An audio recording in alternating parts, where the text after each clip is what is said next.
Croeso I chi i'r myfyrdod hwn, unwaith yn rhagor. Cwestiwn sydd wedi bod yn poeni aelodau o Eglwys Iesu Grist ar hyd yr oesoedd o'r dechrau yn deg yw beth yw nodweddion y gwir Cristion. Ife beth mae yn ei gredu yw'r nodwedd penna neu beth mae'n gwneud yn ei fywyd yw'r nodwedd penna. Ffordd mae e'n dangos I fod e'n Gristion ac mi roedd y cwestiwn yma yn poeni pobl nôl yn y dechreuadau yn deg ac yn poeni pobl Corinth yn ofnadw ac o'n nhw'n dod i'r casgliad bod rhaid i'r gwir Gristion I fod yn berson ysbrydol o dan ddylanwad ysbryd Duw ac un ffordd I ddangos bod nhw o dan ddylanwad ysbryd Duw oedd I lefaru a thyfodau. Ac mi roen nhw yn mynd mewn I rhyw ecstasi mawr wrth wneud hynny wrth gwrs ac yn siarad mewn ieithoedd yn dieithr ac ati ac yn ôl Paul oedd rhaid cael rhywun I ddehongli beth nhw'n gweud neu oedd dim pwynt yn nhw'n wneud ond oedd hyn yn arwydd o bresenoldeb ysbryd Duw iddyn nhw ac I rai ohonyn nhw oedd e'n brif arwydd. Mae rhaid cofio bod aelodau'r eglwys yng Nghorintth yn dod o wahanol gefndiroedd, nifer ohonyn nhw'n Iddewon, ond mwyafrif siwr o fod yn dod o gefndir paganaidd arall, gwahanol grefyddau paganaidd. Ac ymhlith y crefyddau paganaidd hynny oedd yr hyn sydd yn cael ei adnabod fel crefyddau cyfriniol. Neu'r mystery cults, fel mae'n cael ei adnabod gan academyddion. Yn y crefyddau crefyddol yma, fydde pobl yn mynd mewn I ryw fath o gyflwr ecstatic iawn. Un ohonyn nhw oedd crefydd cyfrin Eleusis. Nawr, oedd Eleusis yn le, oedd heb fod ymhell iawn o Corinth, rhwng Corinth ag Athen. Ac yn y grefydd honno, mi roedd pobl yn mynd mewn I gyflwr o trans ac o ecstasi. Gair o'r grefyddau Groegaidd yw'r gair ecstasi, ynddo fe? Ex tu fas, sefyll tu fas yr hunan. Fel yn exit ac yn y blaen. Sefyll tu fas yr hunan yw ecstasi. Mynd I ryw berlewig, mynd I ryw gyflwr gweddfreiddiol o gyffroes ac ati. Dyna yw ecstasi a dyna oedd y cyflwr oedd y bobl yn mynd iddo yn y grefydd yma. Nawr, y pobl o'r cefndir hynny yn dod mewn i'r eglwys Gristnogol ac yn credu bod angen mynegu I ffydd a'i cred mewn modd ecstatig ffordd ynddo fe. Yn anffodus, mae'r meddylfryd yna yn dal yn nifer o draddodiadau Gristnogol sydd yn rhoi pwys mawr ar yr ecstatig yma. Nawr, oedd rhain yn credu mai dyna oedd dangos eich bod chi'n Gristion yn golygu. Dyna oedd ysbryd Duw yn ei wneud I bobl. Ac mae Paul yn mynd i'r afel ac mae'n trafod beth mae'n ei alw yn doniau ysbrydol nawr mae'r adran yn hir iawn yn ei lythyr cyntaf at y Corinthiaid, felly does dim amser I ddarllen y cyfan. Ac mae'r adran gyda llaw yn cynnwys penod 13 o'i lythyr cyntaf at y Corinthiaid, sef emyn mawr heddwch, cariad mewn un dy fi. Mae'n golygu heddwch hefyd, wrth gwrs, yn yr adran honno. Nawr, dyma fel mae'r adran yn agor. Ynglŷn â doniau ysbrydol yn y 12fed pennod. Frodyr y chwiorydd, nid wyf am I chi fod heb wybod amdanynt. Mae'n amlwg bod rhywun yn Corinth wedi gofyn am arweiniad Paul ar y mater hwn, a dyna mae yn ei roi. Fe wyddoch sut y byddech yn cael eich esgubo I ffwrdd at eilunod myd pan oeddech yn baganiad. Na fe, dyna'r cefndir yn dod. Yr ysguboi ffwrdd, yr ecstasy yma.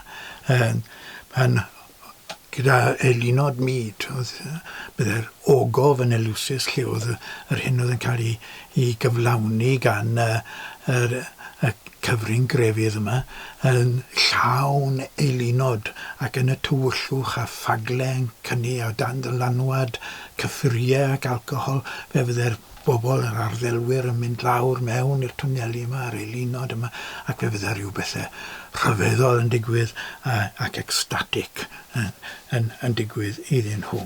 Dyna o'r cefndir na o'n nhw yn dod. Am hynny, yr wyf yn eich hysbysu nad yw neb sydd yn llefaru trwy ysbryd Duw yn dweud melltith ar Iesu. Gall neb o dan ddylanwad yr ysbryd, achos y mi roedd rhai o'r paganiad yma'n honni bod yr ysbryd y dwyfol ar waith yn y cyfrin grefyddau yma. Ond yn y cyfnod hwn, gyda'r gystadleuaeth oedd yn digwydd a ymlediad yr eglwys ac yn y blaen, fe fydden nhw'n melltithio'r eglwys ac yn melltithio Iesu. Mae'n amlwg nad ysbryd Duw sydd ar waith fyna. Nid ysbryd Duw sydd yn gwneud i bobl i felltithio Iesu. Ac ni all neb ddweud Iesu yw'r arglwydd, ond trwy ysbryd Duw. Os dim rhaid i fi mewn i ecstasy.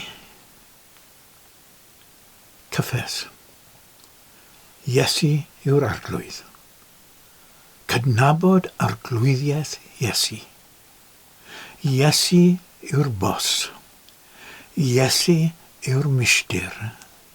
Fe sy'n rheoli meddwl i. Fe sy'n arglwyddiaethu dros popeth i fi'n gwneud.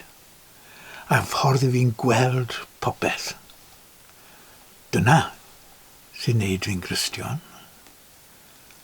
Dyna sy'n gwneud person ynghorydd yn Gristion. Mae Paul mynd mlaen ar ôl hynny, wrth gwrs, mae amrywiaeth doniau, ond o'r un ysbryd sy'n ei rhoi. Ac mae amrywiaeth gweinidogaethau, ond o'r un arglwydd sydd yn ei rhoi. Ac mae amrywiaeth gweithrediadau, ond o'r un Duw sydd yn gweithredu pob peth ym mhawb.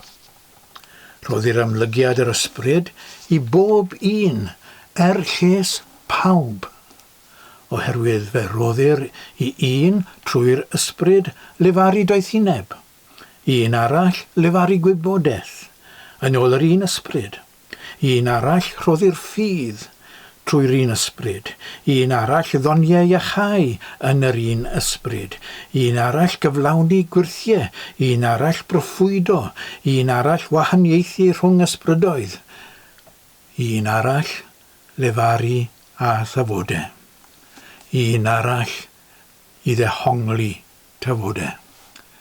Nawr, mae Paul yn rhoi llefaru a thafodau ar ddiwedd y rhestr.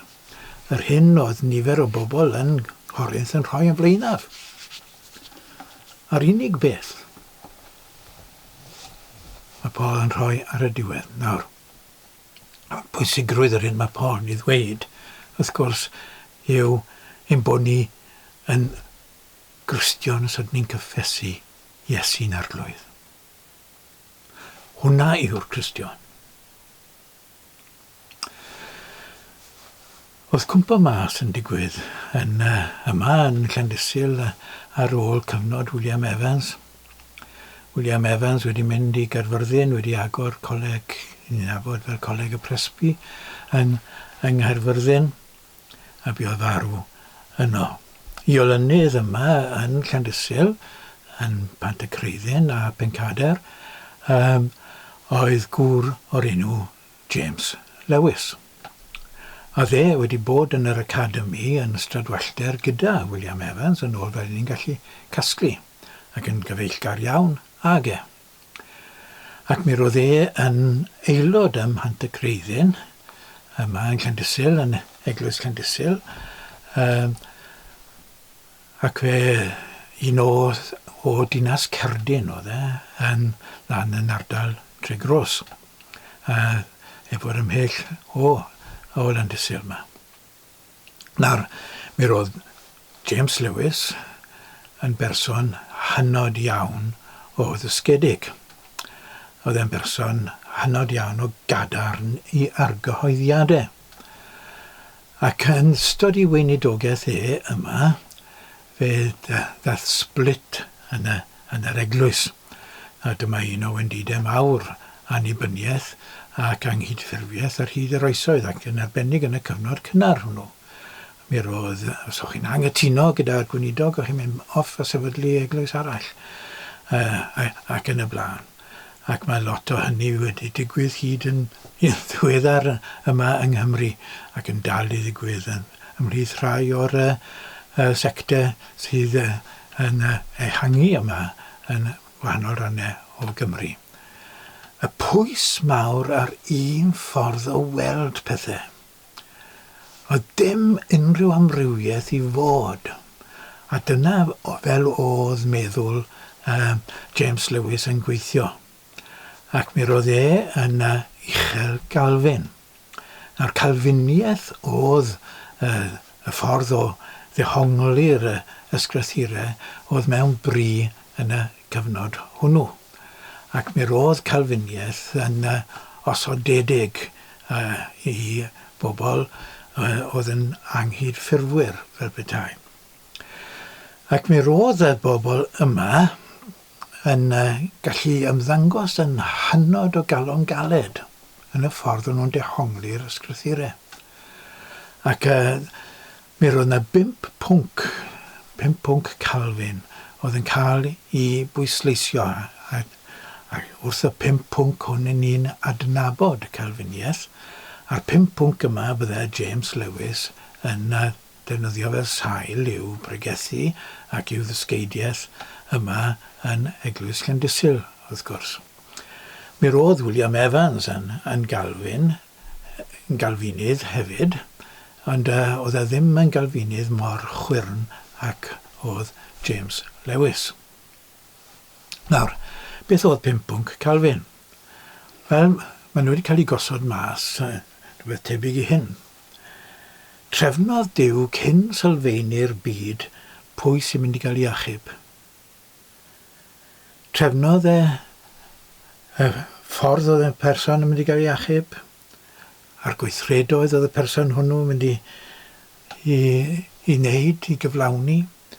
Ond oedd gan weithredoedd y person ddim dylanwad o gwbl ar archubethau a'i peidio. Os oedd wedi cael ei achub yn ôl trefen Duw, oedd wedi achub. Hyn oedd yn cael ei adnabod fel rhag arfeth. A hynny oedd brif bwyntiau Calvin. Yn ail, gnaeth Iesu iawn neilltuol dros y cadwedig a'r galfaria. Nid dros bawb y buodd Iesu farw, ond dros yr etholedigion. A'r etholedigion yn unig y buodd y farw. Y rhai oedd wedi ei hachub. Mae'r ddynoliaeth oherwydd y cwymp, medde Calvin, yn gwbl golledig ac yn gwbl llygredig. Ac medde Calvin, mae'r ysbryd glân ar waith yn galw'r etholedig. A'r etholedig yn unig yw hetifeddiaeth gwynfydedig yn y nefoedd. A gall neb ymwrthod yr alwad honno os ydy chi'n cael yr alwad I chi ddim yn gallu i'r rhwystro y canlyniadau. Ac yna yn ola y 5 pwnc, ni all pwy bynnag sydd wedi achub gwympo oddi wrth ras. Os dim byd gall ei wneud I stopid yr achubedd rhag digwydd. Nawr mae Armin, dyn o'r iseldiroedd oedd Armin ac oedd wedi trefnu trefen ddiwynyddol ac yn ymateb I Calvin ac yn anghytuno ar y 5 pwnc na a Calvin. Ac fe dysgwyd y dysgeidiaeth Armin yn y coleg yng Nghaerfyrddin gan Thomas Perrott o Lynydd William Evans yn y coleg hwnnw.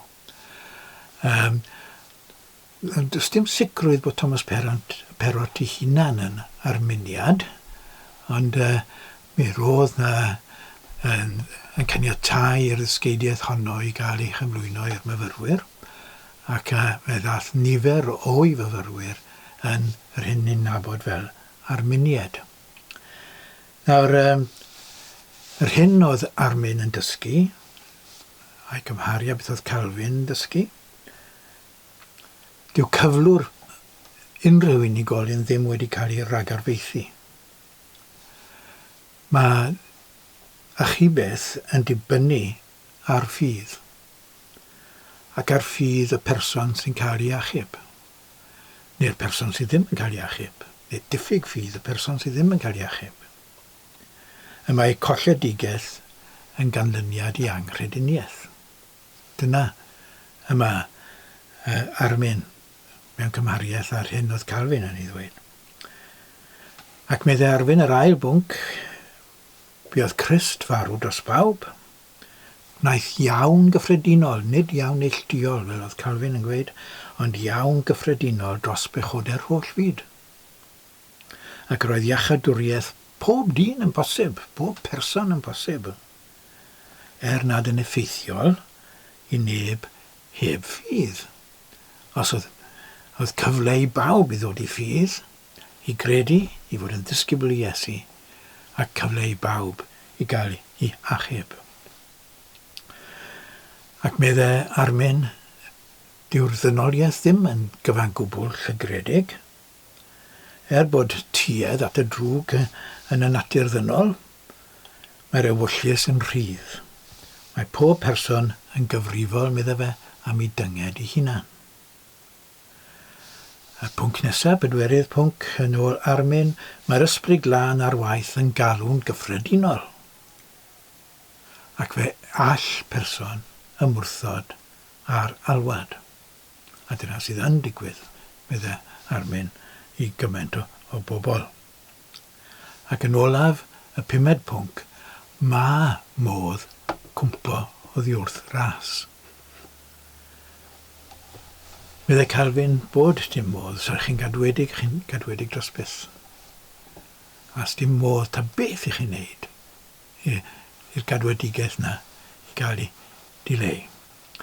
A dyna oedd y gwahaniaeth rhwng y Calfiniad a'r Arminiad. Nawr ym Pantacreiddin y dechreuodd y split yma i ddangos ei hunan. Un o aelodau Pantacreiddin, eglwys annibynnol Llandysul ym Pantacreiddin, oedd Jenkin Jones. Ac fe aeth e'r coleg o dan ddylanwad Arminiaeth, dychwelyd i Pantacreiddin, ac fe gaiwyd y pwlpid yn ei erbyn gan ei weinidog, James Lewis. Ac fe rhaid i Jenkin Jones, felly un o'r ardal oedd Jenkin Jones, a fe rhaid o fe fynd ati a sefydlu eglwys ei hunan, lan ar hewl yn Llwyn Rhyd Owen.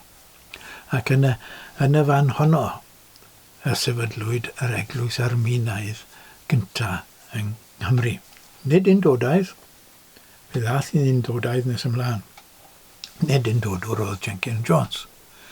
Fe nath ysgrifennu emynau, ac ymhlith yr emynau hynny mae pennill tebyg i'r Tad a'r Mab, yr Ysbryd Glân, i'r 3 yn 1 a'r 3 ar 1, ac o waith Jenkin Jones.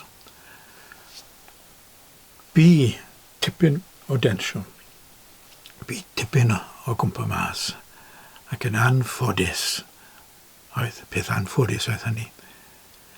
O na fysen nhw, o na fysen hynna hefyd, yn cadw at yr egwyddor hon, a mae Paul yn ei chyflwyno, a dweud, Cristion yw un sy'n cyffesu Iesu yn arglwydd. Sdim angen unrhyw beth arall. Sdim credo cywir, credo anghywir, os ydych chi'n cyffesu Iesu yn arglwydd. Ac i ni, a pawb sy'n cyffesu Iesu yn arglwydd, yn gyd Cristion. A diolch i Dduw am hynny.